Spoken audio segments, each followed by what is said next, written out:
नमस्कार मित्रों, मैं अभिषेक सिंह आपके सामने तथागत सिविल सर्विसेज क्लास में फिर से उपस्थित हूं। आज हम लोग यहां पर अपनी ज्योग्राफी के अगले चरण में प्रवेश करेंगे, क्योंकि हम लोगों ने जो हमारा यूनिवर्स वाला हिस्सा है अर्थात हमारा ब्रह्मांड का जो हिस्सा है वो सारा का सारा हिस्सा हम लोगों ने पिछली क्लासेस में पढ़ लिया।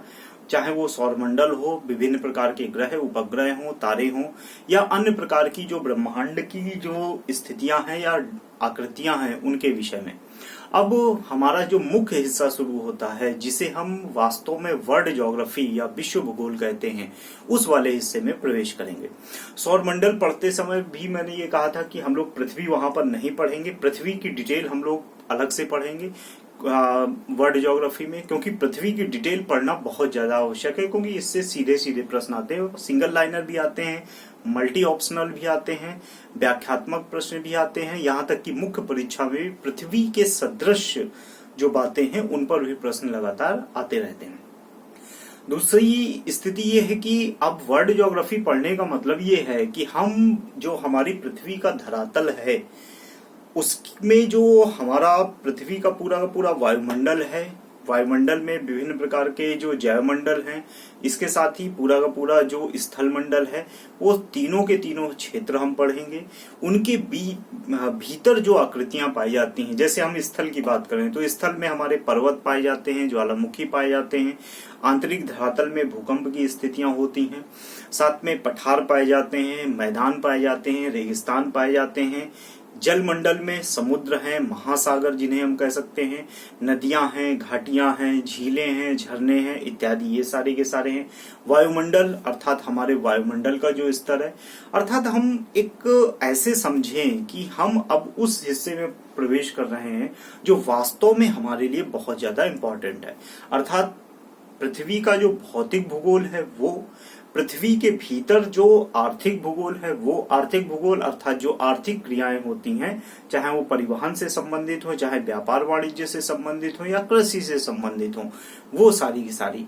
इसके साथ ही जो मानवीय भूगोल होता है अर्थात विभिन्न प्रकार की जो जातियां पाई जाती हैं, जैसे हम हैं, आप हैं, तो किन जातियों या किन जातिगत समूहों के सदस्य हैं, वो सारे के सारे। इसके साथ ही जो महाद्वीपीय संरचना है वो सारी की सारी। तो उस वाले हिस्से में अब हम लोग प्रवेश करने जा रहे हैं। तो प्रवेश करने का मतलब ये है कि अब हम पृथ्वी को ही पढ़ना शुरू करें या पृथ्वी से ही हम आगे बढ़ जाएं।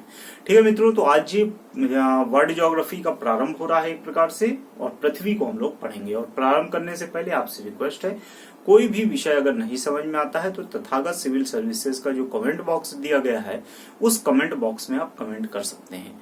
और साथ में ऐसे मित्र जो पढ़ना चाहते हैं उनको जरूर ये शेयर करिए उनके साथ, और उन्हें बताइए कि यहाँ पर सीक्वेंस से सारी की सारी क्लासेस उपलब्ध हैं।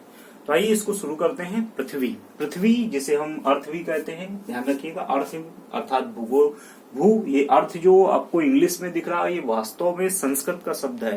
अर्थ अर्थात धरती, अर्थ का मतलब होता है संस्कृत में धरती, उससे निकला हुआ ये स्वरूप है।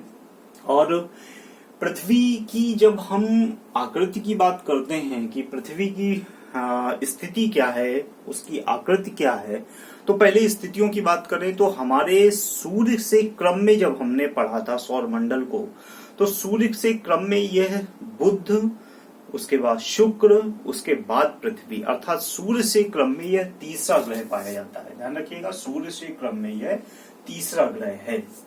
और अगर हम आकार की बात करें तो पृथ्वी हमारे बड़े ग्रहों में ये 5वें नंबर पर स्थापित है। तो ये हमारे सौरमंडल का 5वां सबसे बड़ा ग्रह है। दूसरी चीज, सूर्य से क्रम में यह तीसरे स्थान पर है, बुध शुक्र के बाद सीधे पृथ्वी आता है। अगर हम इसकी आकृति की बात करें कि आखिर हमारी पृथ्वी की डिजाइन कैसी है, वो अलग बात है कि चित्र सही बना गलत बना वो अलग बात है, लेकिन वास्तव में आकृति जो है वो भुआब तरह की है। भुआब का मतलब है जियोइड। जियोइड का मतलब ये होता है कि ये ध्रुवों पर थोड़ा सा पिचकी हुई है, और जो इसका विषुवत रेखीय क्षेत्र है उसका विस्तार ज्यादा है। अगर हम ध्रुवों की अपेक्षा देखें तो इसका विषुवत रेखीय क्षेत्र बड़ा है, और जो ध्रुव है उनका क्षेत्र छोटा है। अगर दोनों ध्रुवों के बीच की दूरी की बात करें और विषुवत रेखा के दोनों सिरों की बीच की दूरी बात करें, अर्थात ये कैसा है, जियोइड प्रकार का है। इसे हम गोल नहीं कह सकते, इसे हम अंडाकार भी पूरी तरह से नहीं कह सकते, जियोइड प्रकार का है, ये ध्यान रखिएगा। अगर हम इसके व्यास की बात करें, जो क्योंकि इसके आकार ही ऐसा है जो स्पष्ट करता है कि ये गोल नहीं है, तो कैसी है, इसको लेकर अगर हम व्यास या डायमीटर की बात करें कि इसका व्यास कितना है, तो ध्यान रखिएगा विषुवत रेखा पर इसका जो व्यास है वो 12,756 किलोमीटर का है।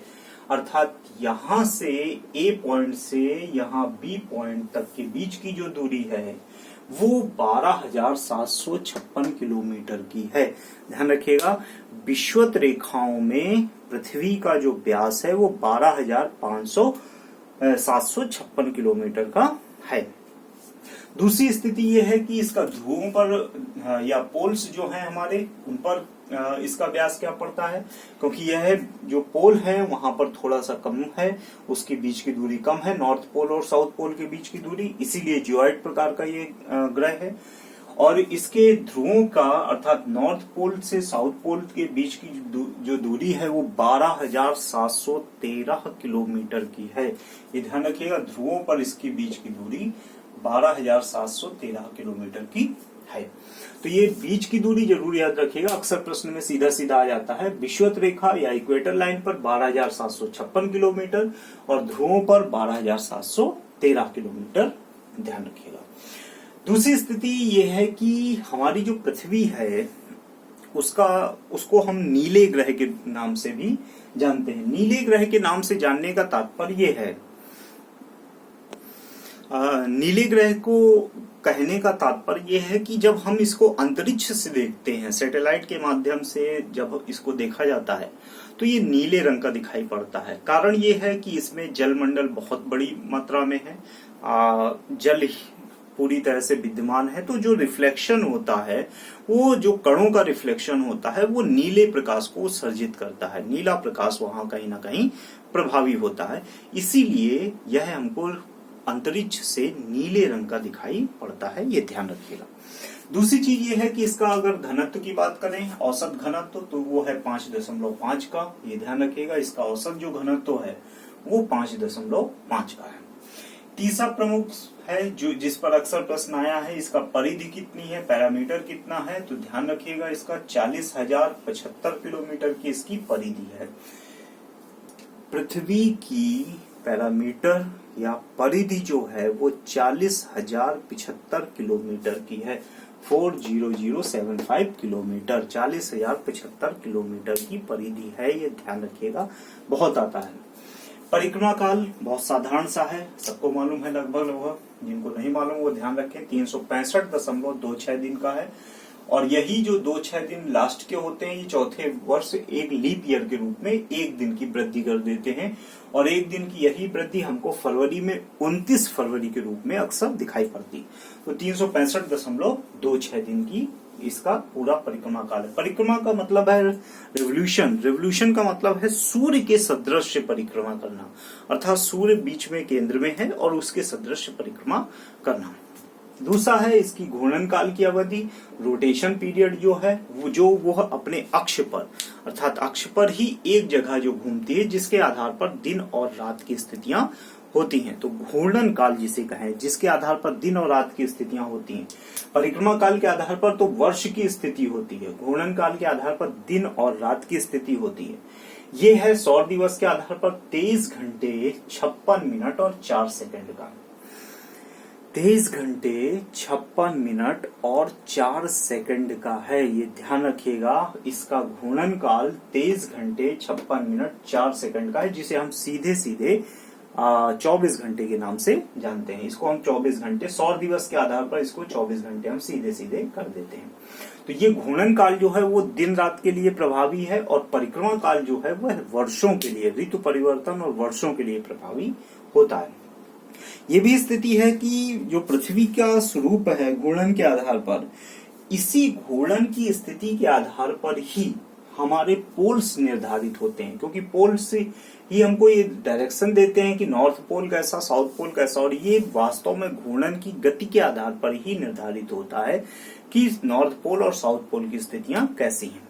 दूसरी चीज ये है कि अगर हम घूर्णन गति की बात करें ये ध्यान रखिएगा, रोटेशन स्पीड जो है वो 1669 किलोमीटर पर घंटे की है। ये ध्यान रखिएगा, 1669.8 किलोमीटर प्रति घंटे की। इसको हम 1670 भी कह सकते हैं, क्योंकि 0.8 है तो हम इसको ये लिख दें 1670 किलोमीटर प्रति आवर की गति है। अगर हम इसके रिवोल्यूशन स्पीड की बात करें, परिक्रमा गति की बात करें, तो ये है 1,07,160 किलोमीटर प्रति घंटे की। 1,07,160 किलोमीटर प्रति घंटे की, 1,07,160 किलोमीटर प्रति घंटे की है। तो ये रोटेशन पीरियड, रिवोल्यूशन स्पीड और रिवोल्यूशन स्पीड दोनों याद रखिएगा। अक्सर, हालांकि इस पे बहुत ज्यादा नहीं, लेकिन कभी कभी पूछ भी लिए गए प्रश्न, लेकिन ऊपर वाले हिस्से में तो सभी से प्रश्न है, कोई ऐसा नहीं। पलायन वेग, पलायन वेग का मतलब ये है कि अगर हमको पृथ्वी के वायुमंडलीय क्षेत्र से कहीं बाहर जाना है, अंतरिक्ष में जाना है, खुले अंतरिक्ष में, तो हमको किस स्पीड से जाना होगा पृथ्वी के बाहर, जिससे वह पृथ्वी हमें अपने गुरुत्वाकर्षण के आधार पर अपनी तरफ न घसीटे। तो इसके लिए जो निर्धारण है वो 11.2 किलोमीटर पर सेकंड का है। ध्यान रखिएगा, 1 सेकंड में 11.2 किलोमीटर की स्पीड होनी चाहिए, पलायन वेग होना चाहिए, तभी हम पृथ्वी के गुरुत्वाकर्षण क्षेत्र को छोड़कर बाहर निकल पाएंगे, अन्यथा वापस गिर पड़ेंगे। अगर हम पृथ्वी की आयु की बात करें कि पृथ्वी की आयु कितनी है, तो सीधा सा है, जितनी आयु सूर्य की है, तो यह सूर्य सदृश ग्रह ही है। इसकी आयु जो है वो 4.6 अरब वर्ष लगभग की है।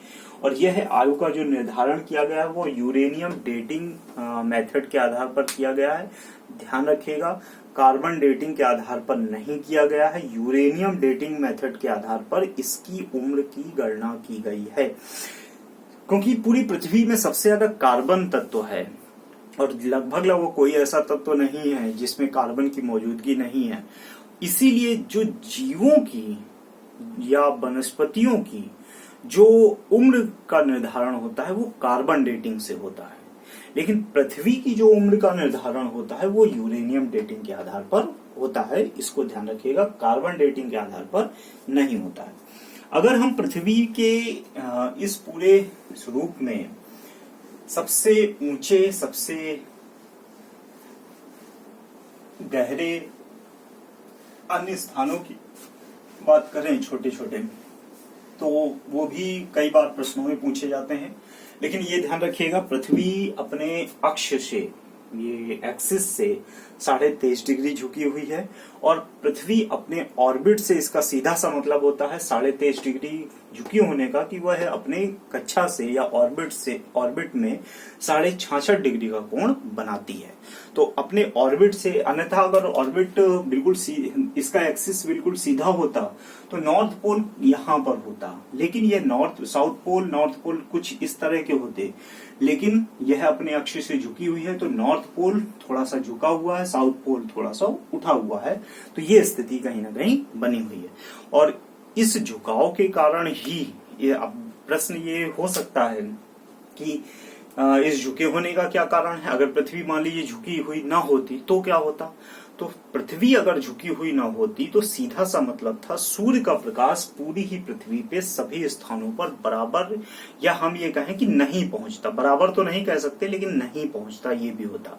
जैसे नॉर्थ पोल, साउथ पोल पर सूर्य का प्रकाश बहुत कम पहुंचता है, और कई कई दिनों की एक लंबी रात, कई कई दिनों की एक लंबे दिन हो जाते हैं, और ये स्थिति इसलिए बनती है। हाँ, अगर ये स्थिति ना होती झुकाव की, तो फिर सूर्य का प्रकाश किसी एक पोल पर पहुंचता ही ना, हमेशा के लिए गायब हो जाता, और किसी एक स्थान पर हमेशा के लिए स्थापित ही हो जाता, ये हो जाता। तो वो ऐसी स्थितियां हो सकती थी, लेकिन पृथ्वी का झुकाव ऐसा है जिसके कारण और सूर्य का प्रकाश पृथ्वी के सभी स्थानों तक पहुंच जाता है। बराबर मात्रा में नहीं पहुंचता है, लेकिन पहुंच जाता है। ये ध्यान रखिएगा, झुकाव होने का सबसे बड़ा फायदा ये है कि सूर्य का प्रकाश पृथ्वी के सभी स्थानों पर पहुंचता है। वो अलग बात है कि कम मात्रा या अधिक मात्रा में पहुंचता है, कहीं पर दिन ज्यादा बड़े हो जाते हैं, कहीं पर रातें ज्यादा बड़ी हो जाती हैं, ये हो जाता है।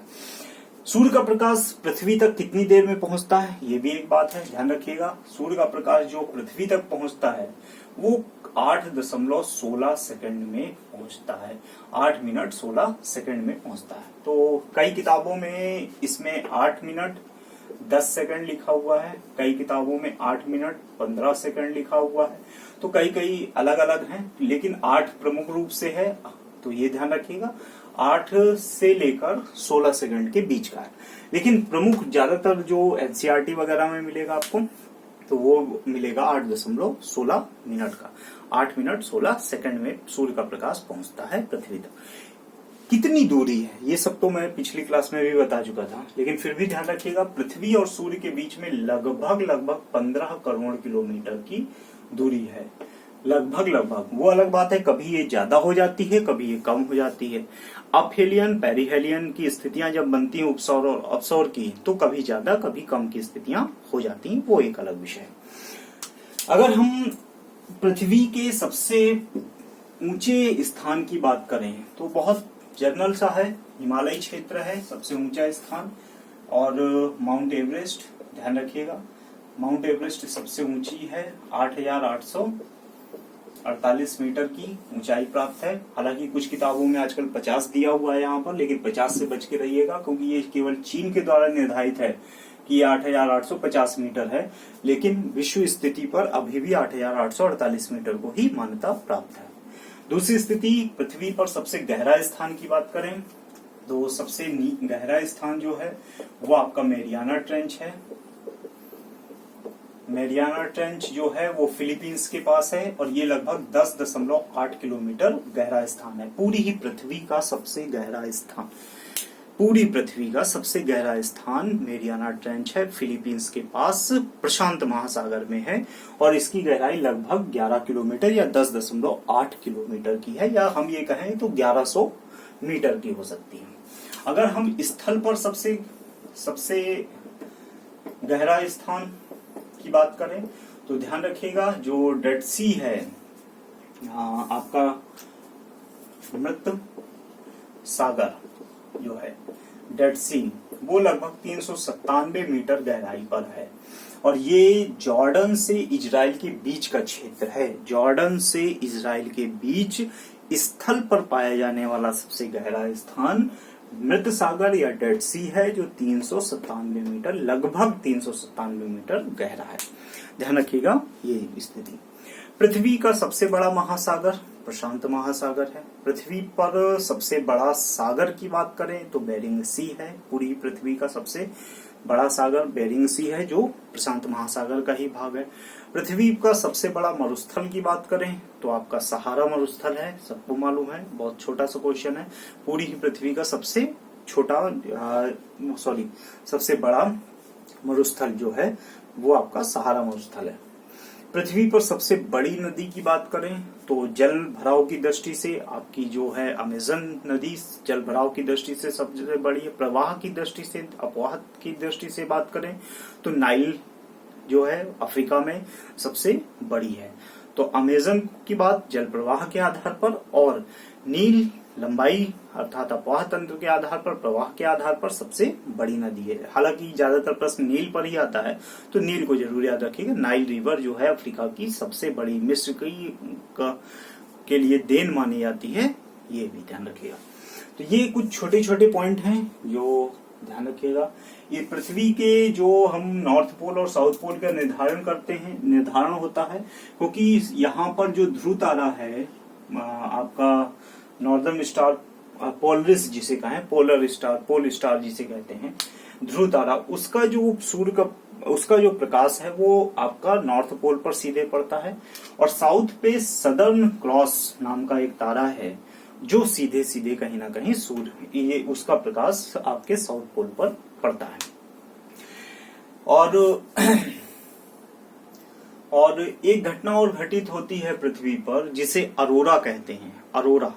अरोरा शब्द खासतौर से उस घटना को कहते हैं जब ब्रह्मांड से विभिन्न तारे या अन्य प्रकार की जो रोशनियां हैं, जिनसे रोशनियां आती हैं, वो रोशनियां पृथ्वी के ध्रुवीय क्षेत्र में पड़ती हैं। जिसकी वजह से क्या होता है, वो क्षेत्र जो होता है वो बहुत ही रंगों में बिखर जाता है। जैसे आप नॉर्वे के सीन देखिए, अगर आप गए हैं तो वहां पर आपने खुद देखा होगा, अगर नहीं गए हैं तो आपने सीन देखे होंगे। तो नॉर्वे के ऊपर आपको अक्सर जो है, या नॉर्थ पोल के ऊपर अक्सर आपको बहुत ज्यादा रोशनी, और वो भी बहुत ही खूबसूरत रंग बिरंगी रोशनी दिखाई पड़ती। वो वास्तव में सूर्य की रोशनी तो होती है, साथ में और भी कई अन्य ऐसे पिंडों की रोशनी होती है जो चमक छोड़ते हैं। जैसे अन्य तारे हो सकते हैं, ध्रुव तारा भी हो सकता है, अन्य भी होते हैं। इसे अरोरा कहा जाता है। ये जो चमक होती है इसे अरोरा कहते हैं। ये ध्रुवों की दोनों क्षेत्रों की घटनाएं होती हैं, दोनों ध्रुवीय क्षेत्रों की। जब ये नॉर्थ पोल की तरफ घटना होती है, बहुत ज्यादा बिखरती है चमक, तो इसे अरोरा बोरियोलिस कहते हैं। अरोरा बोरियोलिस। जब ये साउथ पोल की तरफ घटना घटित होती है तो अरोरा ऑस्ट्रेलिस कहते हैं। अरोरा बोरियोलिस नॉर्थ पोल पर, अरोरा ऑस्ट्रेलिस जो है वो साउथ पोल पर घटित होने वाली घटना होती है। ठीक है मित्रों, तो ये छोटे छोटे पॉइंट हैं, और इसके बाद हम लोग पृथ्वी की जो काल्पनिक रेखाएं हैं, अक्षांश हैं, देशांतर हैं, इत्यादि हैं, उन सभी के विषय में पढ़ेंगे।